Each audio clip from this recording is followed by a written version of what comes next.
kepala cabang bank konvensional di situ. Duduk depan saya. Saya tanya, Pak, tidak pengen berhenti ya Pak?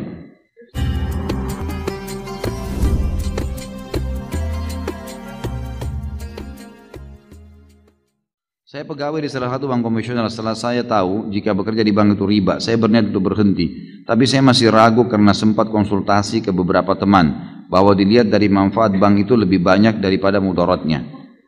Karena hampir seluruh perusahaan yang ada di Indonesia menggunakan jasa bank. Baik, kira-kira kalau antum meninggal dunia, antum akan bilang sama Allah apa nih? Ya. Oh, ini karena banyak manfaatnya buat orang. Lalu Allah cuma jawab satu, tapi saya haramkan. Kira-kira kita mau jawab apa? Urusannya mau manfaat bagi orang banyak atau tidak, intinya haram. Orang buka tempat perzinahan, teman-teman. Ingat ya, riba, zina, durhaka sama orang tua, dosa besar semua ini. Berarti levelnya sama. Untuk lebih memahami, bagaimana kalau ada orang bilang, saya buka jasa perzinahan untuk membiarkan, untuk memberikan manfaat kepada orang. Supaya orang yang mau melampiaskan syahwatnya bisa masuk di situ. Manfaat buat orang, tapi haram. Tanggung jawab hari kiamat. Nggak bisa. Sama halnya dengan ini teman-teman sekalian. Jangan pernah takut untuk meninggalkan sesuatu yang haram. Dan kalau teman-teman seperti ini, sudah sering saya jawab. Kalau antum sedang ada perasaan takut mau meninggalkan karena ini haram, datang ke seorang ustadz, saya mau tinggalkan nih, tapi saya nggak tahu nih, saya nggak tahu harus bagaimana nanti nama baik saya sudah terlanjur punya kerjaan, teman-teman saya, keluarga saya, kemudian saya juga sudah punya pendapatan, dan seterusnya lah, fasilitas kendaraan dan macam-macam. Kalau saya tinggalkan, maka martabat saya, nama saya, makanan saya, semuanya terganggu nih. Dan itu. Seperti itulah.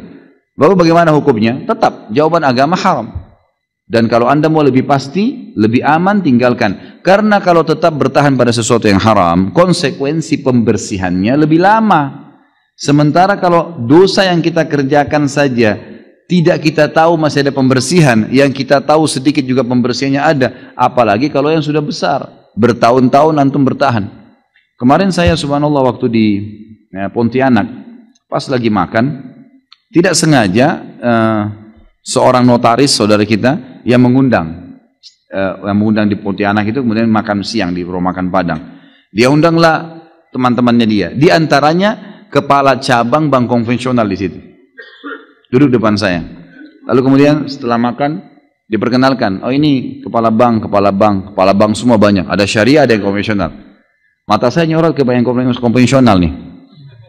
Saya tanya, Pak, tidak pengen berhenti ya Pak? Saya tanya gitu. Oh pengen sih Ustaz. Ini ditunjuk temannya notaris, saya nggak usah sebutin namanya. Ini Bapak ini tahu betul saya ingin berhenti. Terus kenapa nggak berhenti Pak? Iya, lagi mengatur strategi. Gitu. Baik, kalau dalam mengatur strategi ini Bapak mati bagaimana? Ini di meja makan nih, saya ngomong gitu. Kalau Bapak mati sementara atur strategi, bagaimana tanggung jawabnya hari kiamat? Dia diam. Coba Bapak pikirin coba. Ingat Pak, prestasi dunia ini hanya akan kita tinggalkan di dunia. Di akhirat, apa yang Bapak lakukan dari kebaikan akan diterima. Pikirkan baik-baik ini. 1 dirham riba, dalam hadis dikatakan lebih berat daripada 36 kali berzina. Riwayat lain lebih berat daripada berzina dengan ibu sendiri. Bapak sudah tahu belum itu? Iya Ustaz. Baik, apa yang Bapak kira-kira mau lakukan sekarang? Nah, saya tanya gitu. Saya mau tinggalkan, tapi kira-kira kiat-kiatnya Ustaz. Baik. Langkah pertama, kiat pertama Bapak keluar, saya bilang. Keluar dulu. Kenapa keluar? Dia kan diam. Saya tanya, Bapak pasti tanya saya, kenapa keluar? Saya bilang iya. Bapak sekarang lagi injak lumpur, penuh lumpur nih semuanya. Lalu bilang, Ustadz bersihin dong. Saya bawa air nih selang. Kalau saya siram sementara Bapak di lumpur, tambah becek. Saya sampaikan hukum, Bapak masih tetap mau kerja di situ, tambah beban tuh. Pulang tambah terfikirkan, tambah ini. Jadi serba susah. Jadi caranya keluar dulu dari lumpur. Keluar di jalan, saya siram tuh. Bersih, keringin bisa lari. Gitu kan. Jadi harus keluar, nggak bisa enggak. Bapak harus keluar dulu gitu kan. Baru bisa jalan gitu. Dia bilang sebenarnya gini Pak. Saya bilang minimal Bapak pindah ke syariah. Saya bilang gitu. Iya sebenarnya mau Pak. Dan Bapak perlu tahu, dia bilang Pak Ustadz. Waktu bank syariah dibuka, begitu mau buka cabang di sini dia bilang, gitu kan. Semua ini yang konven ini mau pindah ke syariah semua. Sampai sekarang dikasih peraturan udah nggak bisa lagi. Jadi ini yang membuat masih tertahan. Baik, kiat pertama dari saya keluar. Kiat kedua, bapak mulai memikirkan dari uang yang ada untuk buka usaha. Usaha-usaha. Yang ketiga, menjelaskan pada istri, pada anak supaya mereka tidak kaget tentang masalah haram. Ajak mereka supaya satu rumah semua kerjasama untuk itu. Yang keempat, bertawakal kepada Allah. Sudah.